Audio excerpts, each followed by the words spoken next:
Hello and welcome to General Lab Safety around tools and hazardous equipment. This video is meant to educate those who may or may not be aware of the dangers that the lab equipment you may be using poses a threat to your very survival. Let's begin. The first order of busyness is to always have protection.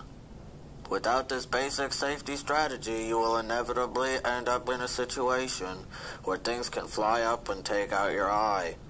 Whenever using tools in the workstation, always remember to wear these or you will end up like some of these people. With this knowledge in hand, let us move forward onto some of the tools you will be encountering during your scientific experience. I want to first tell you about saws. This can be a very useful tool when used correctly, like to saw a piece of wood the length that you may want it. However, the saw must be treated carefully, or else you may end up slipping and hurting yourself, or worse, someone else, or worse, me, a disembodied voice. Hey, you never know, these things can be dangerous.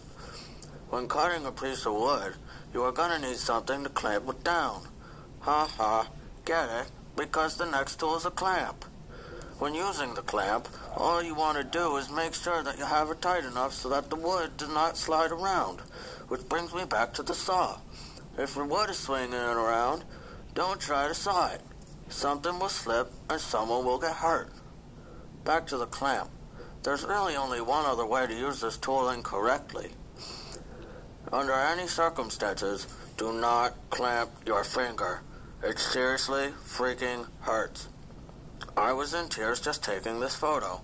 In retrospect, I could have just found one on the internet.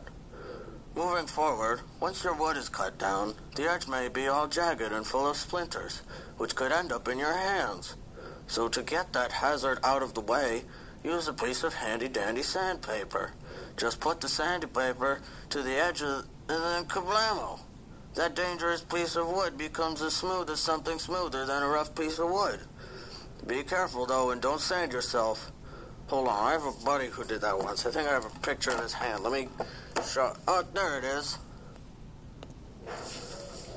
Now say you want to hammer that wood to something else, and you think to yourself, hey, I'll just use that not-at-all dangerous hammer over there. Now you might be thinking you're a real smart fellow until you realize, no. A hammer is really dangerous. To use its safety, you must be both precise and patient. So don't just go nailing everything so fast that you lose control and end up breaking something vital, like a finger. Just remember to focus when using your hammer, and if you feel uncomfortable with it, just ask someone else to nail it for you. Now we transition seamlessly into electronics, like batteries. Batteries should only be used in productive and unwasteful manners. All you have to do to be safe is just put one in the holder like so. And now it can only hurt someone through holding the two ends of the wires. The point I'm really trying to make at is, don't lick batteries. And also, don't forget that these are a holder for these, not these. Outlets can be a great way to transition into the next topic of a discussion in a video about safety tips. In this case, it's the soldering iron. This is a tool meant to connect two things together like wires by heating itself up to a temperature that can solder only two wires being connected. If you were to ask a pro like myself, I would say to never, ever touch the tip of a soldering iron ever.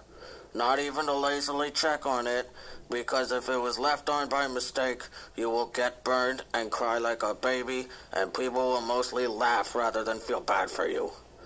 If you are accidentally burned by the soldering iron, just run the affected area over room temperature water. Also, do not ever leave the soldering iron on when you are not using it, because that is a very good way to start a fire and burn down the entire school. Another good way to burn down the entire school is by applying the iron to a piece of wood. I get that you're curious, but come on, it does not take a lot of brain power to realize that heat and wood make fire, or at least enough smoke to set off an alarm. A last inclusion on this ongoing list of soldering iron tips is to always put it back in the holder, because something may catch on fire, or someone will unintentionally bump into it if left out. moving to fire safety, if there is a fire, there is a plethora of things that you can do to stop the fire, like the stop, drop, and roll method.